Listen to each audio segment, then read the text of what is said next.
الحمد لله وحده والصلاة والسلام على من لا نبی بعدہ. اما بعد. صدر محترم، بزرگوں اور دوستوں، اللہ کا فضل و کرم ہے کہ آج ہمارے ہاتھ پاؤں میں طاقت ہے. ہم ہر کام اپنے ہاتھ سے کر لیتے ہیں. کھانا کھانے، پانی پینے، کپڑا بدلنے اور پیسہ کو پاخانہ کرنے میں کسی کے محتاج نہیں. مگر ایک وقت وہ بھی تھا جب ہم ان سارے کاموں میں دوسروں کے محتاج تھے. نہ خود کھا سکتے تھے، نہ خود پی سکتے تھے، نہ کپڑا بدل سکتے تھے، نہ پیسہ کو پاخانہ کر سکتے تھے. یہاں تک کہ ہمارے اندر ہاتھ پاؤں ہلانے کے سوا چلنے، پھرنے، اٹھنے، بیٹھنے کی شکل نہ تھی. ہر کام ہم کسی اور کے محتاج تھے. وہ اور کوئی کون تھا؟ وہ تھے ہمارے پیارے والدین، ہمارے ماں باپ، جنہوں نے ہمارے بچپن میں ہماری ساری ضرورتیں پوری کی ہے، ہمارے لیے ہر قسم کی تکلیفیں برداشت کی ہے، ہمارے لیے دن کو دن اور رات کو رات نہیں سمجھا، ہماری بے چینی سے بے چین ہو اٹھتے، ہمارے درد و غم میں اپنا آرام بھول جاتے. یہی فکر رہتی کہ ہمارے لاڈلوں کو کوئی تکلیف نہ پہنچے، خود انہیں آرام ملے یا نہ ملے. ظاہر ہے کہ جن والدین نے ہمیں اتنی محنت اور مشقت سے پالا اور بڑا کیا، وہ ہمارے کتنے بڑے محسن اور ہم پر ان کا کتنا بڑا حق ہے، کوئی اس کا اندازہ نہیں لگا سکتا.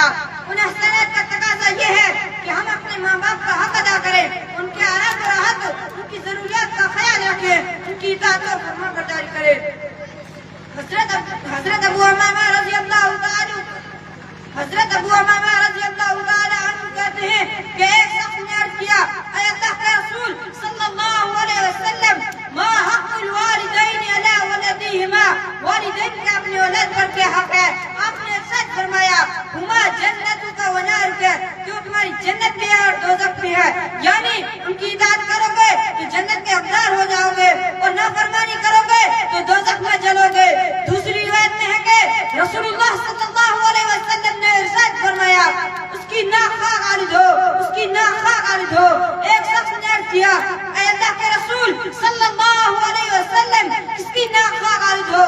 آپ نے ارشاد فرمایا، اس شخص کی جس نے اپنے والدین یا ان میں سے کسی ایک کو بڑھاپے کے عالم میں پایا، پھر بھی ان کی خدمت کر کے اپنے کو جنت کا مستحق نہ بنایا. حضرت عبداللہ بن عباس رضی اللہ تعالی عنہ روایت کرتے ہیں کہ رسول اللہ صلی اللہ علیہ وسلم نے ارشاد فرمایا، من اصبح مطیعا للہ فی الوالدین اصبح له بابان مفتوحان من الجنہ وان كان واحدا فواحدا ومن اصبح عاصیا للہ فی الوالدین اصبح له بابان مفتوحان من النار ان كان واحدا فواحدا إن كان واحدا فواحدا. قال رجل وإن ظلماه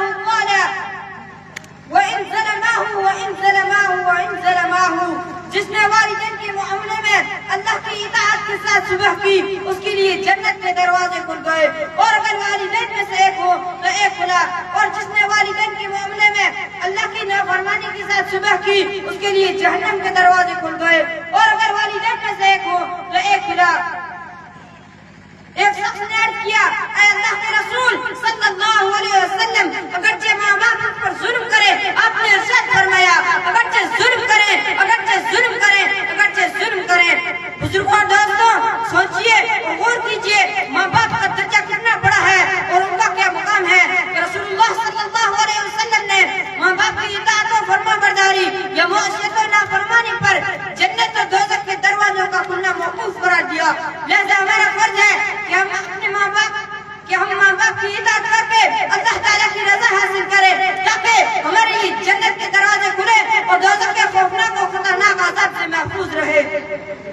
حضرت عبداللہ بن عباس رضی اللہ تعالی عنہما کی ایک دوسری روایت میں ہے کہ جو شخص اپنے والدین کو شفقت کی نظر سے دیکھے، اسے اللہ تعالیٰ ہر نظر کے عوض ایک حج مقبول کا ثواب عطا فرمائے گا.